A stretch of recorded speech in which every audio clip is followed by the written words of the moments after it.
In this week's video, I cook curry.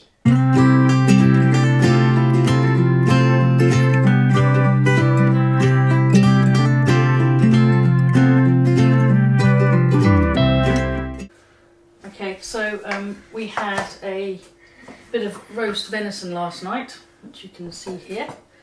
It was quite chewy, so today I'm actually going to use up the leftover venison and some leftover lamb, which was taken out of the freezer last night to defrost. I'm going to put it through the mincer and I'm going to make keema today, which, if you don't know, is Indian spiced lamb with peas, which everybody loves. And where did we get the venison from? Oh yes, the venison was donated to me as an entire carcass, but with no head and no insides, but it still had its hide on.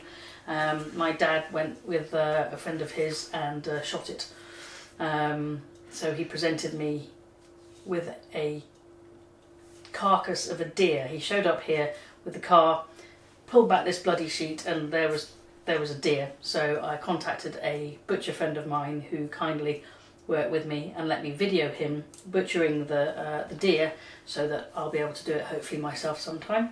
It was quite a big job, took us a couple of hours. It was a very large animal, so that's where the deer came from. It was delicious. So I need to cut everything up so that it fits into the machine. I've used a fairly large die on this.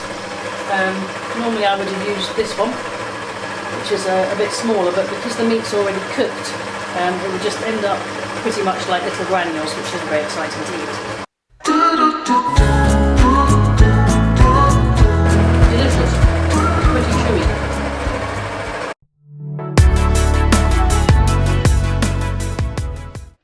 So these are my ingredients. I've got about 600 grams here of minced lamb and venison.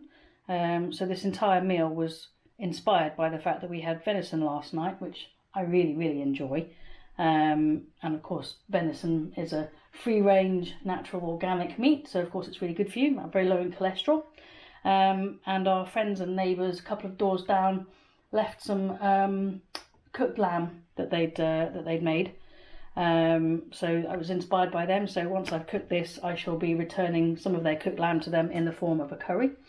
We've got probably about 400 grams of chopped onions there. We've got a couple of sticks of cinnamon. Now I call it cinnamon, but it's actually whatever this says, which is dalchini, which is a huge amount cheaper than the cinnamon that you normally buy. You just get the Indian stuff. I've got 2 teaspoons of brown mustard seed. I've got some ginger and garlic and a bit of chilli that I found in the cupboard. These are chilies that I grew last year and dried, and then what I do is I just grind them up and recycle them in a little pot like that. We grow some bay, so I've always got dried bay leaves. While I'm doing this, I'm also going to make a dhal. So this is mung dal that I rinsed and soaked last night. So it looks like this when it's cooked. Sorry, when it's soaked, and it looks like this when it's very just straight out of the packet. So that's somewhat different in texture and size. So that was about 400 grams when I put it into soak last night, and it's about 800 grams now, so it kind of doubles in quantity. Oh, and I'm also going to put some whole cumin in the keema. So I'm just waiting for the pan to heat up.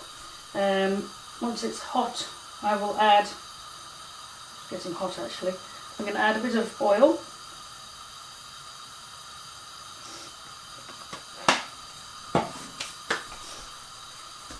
Then I'll add black mustard seeds and some cumin seeds.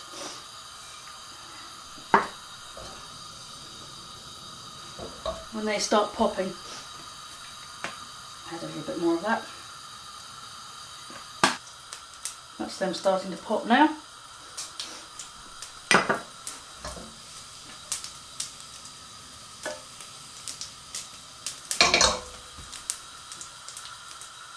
it down a bit. Add these, you don't want them to burn. And then add the onions. So in here we have about 400 grams of onions, some sticks of cinnamon, a sprinkle of bay leaves, 2 teaspoons of cumin seeds, 2 teaspoons of brown mustard seeds, 6 cloves. I think that's about it. And the onions, I'm just stirring them all together now. So also in the spirit of using things up, I tend to make stock and then freeze it in ice cube trays, and then you can pop it out and stick it in a bag. So here's one I prepared earlier in the good old spirit of Blue Peter. I also date everything, I'm quite sensible, and you can probably see on there February 19, that's lamb stock. So obviously that's going to be really nice, rich juiciness for the curry. So I shall stick some in this and defrost it or not as needs be. To be honest, doesn't really matter. You can always chuck it in still frozen, never makes any difference. It's quite fun watching them defrost. So I'll put that in for now. See if I need any more for later. That smells lovely. Well, it's almost done in terms of the onions. They've softened nicely. They've gone quite translucent. The fragrance coming off that is delicious.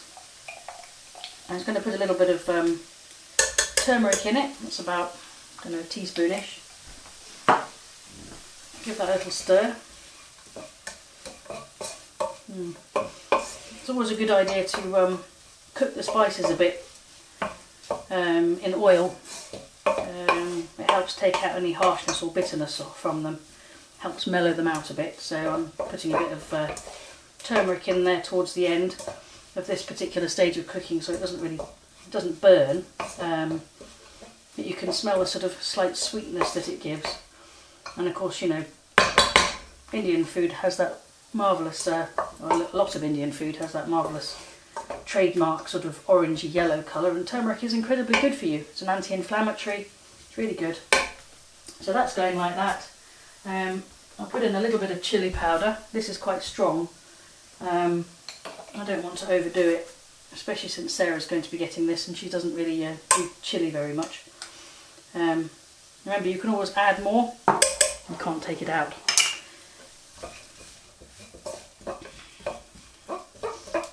Ooh, lovely. Okay, so I'm going to add this.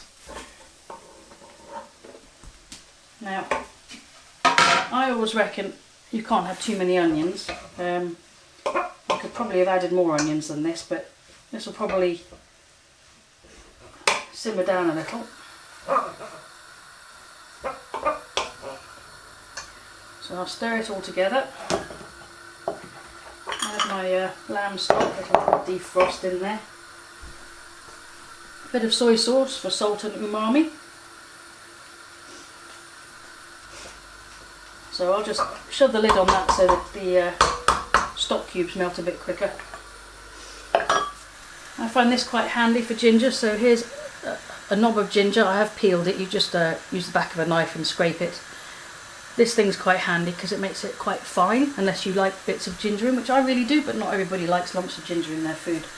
So you just grate it like that. This is a very juicy piece of ginger.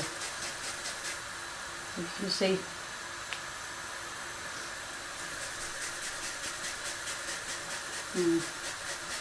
Smells delicious. I love the smell of ginger.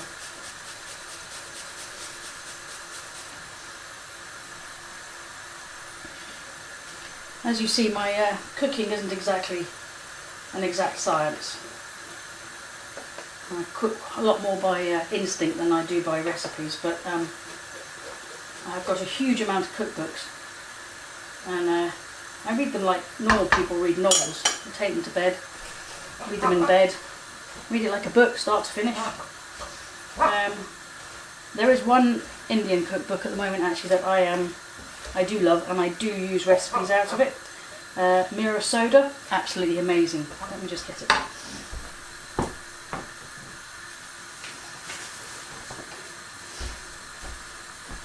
This book is amazing. If you haven't got it and you like vegetarian food, particularly Indian vegetarian food, it's fantastic. And as you can see, I've got my favourite recipes actually marked. Love it.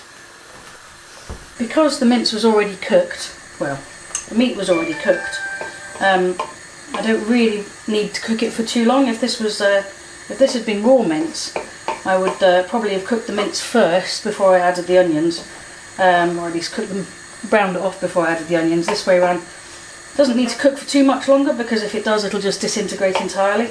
So give it a little taste. That had a very large piece of garlic in it. I quite like the flavour that these impart, so I'm going to add a bit more of this. Obviously it means you have to be careful when you eat it. Don't end up with bits of cinnamon in your mouth. But it adds a rich sort of like deep earthiness to it that I really like. Switch the heat off that, leave it cooking for a little while longer. And not long before I want to serve it, I'll chuck the peas in. So I've added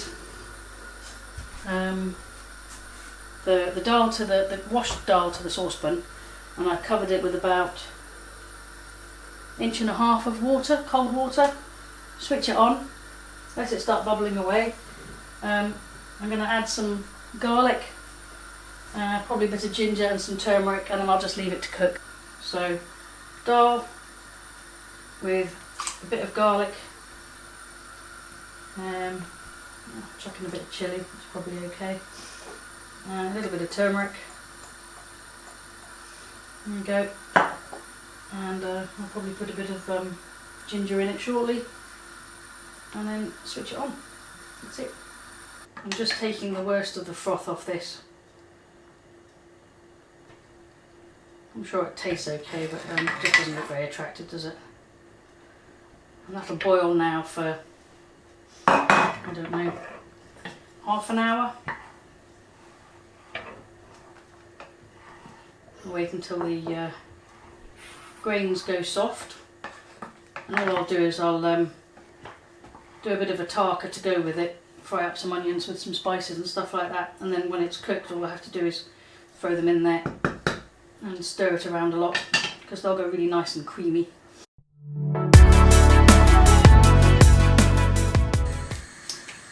I like to buy the large packets of spices and then decant them into smaller, more convenient pots for in the kitchen. So this is a large bag of turmeric, and I found if you use a little funnel, it tends to go in easier. So I'm getting low on turmeric here, so I figured I'd just fill it up.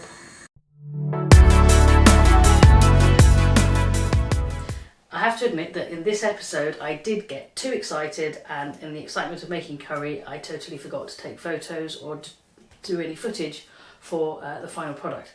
However, we did deliver some to our friends and neighbours down the road, and they sent us a photograph and they gave us a rave review, which is wonderful. In fact, it has inspired me to think about doing a regular curry delivery service for some of our neighbours around here, so watch this space. So if you are interested in the recipes, I would ask you to comment below and I'll be in touch. I will also be posting them on Facebook in due course, so keep an eye on that. Thank you for joining me this week on Wannabe Smallholders. If you like this video and you'd like to see more, please like, share and follow, and I look forward to seeing you next week. Thank you.